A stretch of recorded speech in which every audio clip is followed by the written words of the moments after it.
Good morning. What's up, everybody? We are back. Yeah. Kevin, how's your weekend? It was good. It was good. Yeah, me too.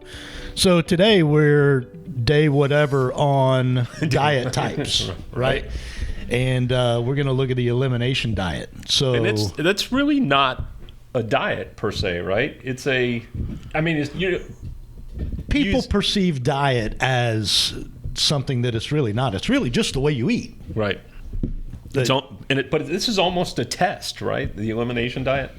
So let's jump into that. What does it do? Like, what's it do? So really, there's something you're trying to get to the bottom of, whether it is weight loss, weight gain, pain, discomfort, whatever, right? There's a whole, even like, what's the skin rash? Is that? Psoriasis?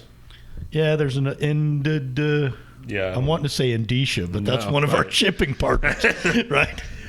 But yeah, But there's a ton of them. There's also behavioral. There's ADHD, ODD, ADHD, right? so there's something, right, that you're trying to go, okay, does my food affect this? yes. Yeah, in large part, yes, right. So yeah, you literally identify one thing that you want to eliminate, and then you measure results. Okay. That's pretty hard to do. We're throwing a lot of chemicals and things in our body on a daily basis. How do you start from scratch and you start to add back, or do you start? Dude, it's such a loaded question, right? I'm going to cut out bread. Well, are you cutting out bread because of the carbs? Because that's a whole long tail issue. Are you cutting out the bread because of the gluten? So it really takes some thinking to, you can just randomly go, hey, I'm going to cut out bread, and you may see results, and you might stick with that forever. But it might not be bread at all. You may not know the root of the cause. Right.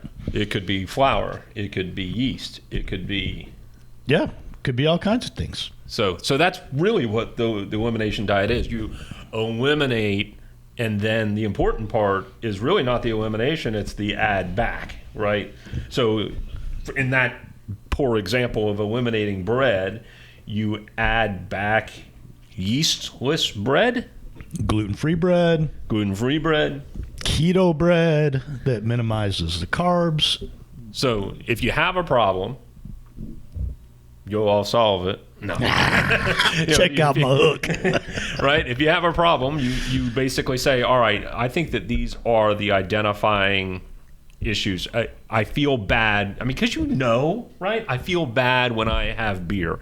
I feel bad when I eat bread. I feel bad. Like, people know. And if you're paying attention to your symptoms, I used to have a friend of ours that really, when she drank, she just blew up, like drank beer, like instantly face became red and everything else, started sneezing, puffy, started sneezing all the time. And that was a obvious allergy. Probably not for many people that happens. What was it? Gluten, carb, or alcohol? It was gluten. Gluten? Pretty sure, yeah. When I talked to her before. But yeah. So, all right. So you add back. How long should you give it?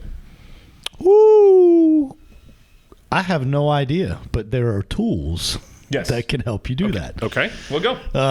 So we did a cursory search. We didn't do a lot of homework, and we have no affiliation at all. But if you look in the Apple App Store, the first one that came up is called My Symptoms Food Diary.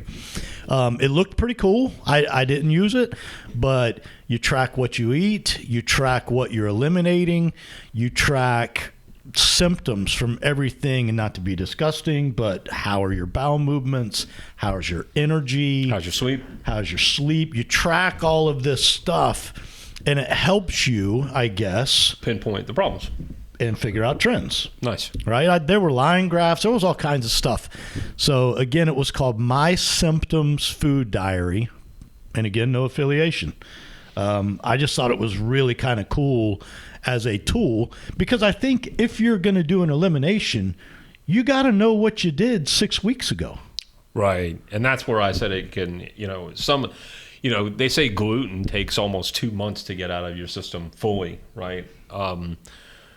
But my sister would tell you that it's not like in certain foods, it's not really the gluten at all. It's the aluminum that binds to the wheat, which gets in your brain, and that's why it might take 8 weeks. So yeah, having a food diary such as that, especially one that is using algorithms and everything else, to really help, because I could write down on a piece of paper and then 6 weeks from now I don't know, and it would probably guide you through, I don't know if you're not doing this, my symptoms, you should, but it would probably guide you through, okay, you eliminated bread, let's figure out what's in the bread that is driving, and help you reintroduce foods. And so I would, if you're going to do an elimination diet, I would definitely look into using some kind of tool, unless you're doing it for general health. If you're just like, something, I'm done with carbs,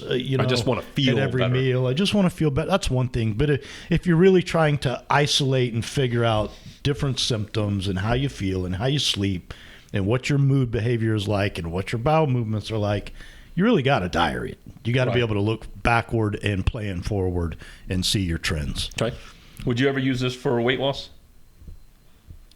I think in large part, a lot of diets do, right? I mean, that's basically keto is carbohydrate elimination. I get it. Yep. This is really what helps you get to the weight calorie loss. restriction. You're eliminating excess calories. It's it's probably the broadest and maybe most useful if you're diligent about tracking what you got to do. All right. I think we're out of time.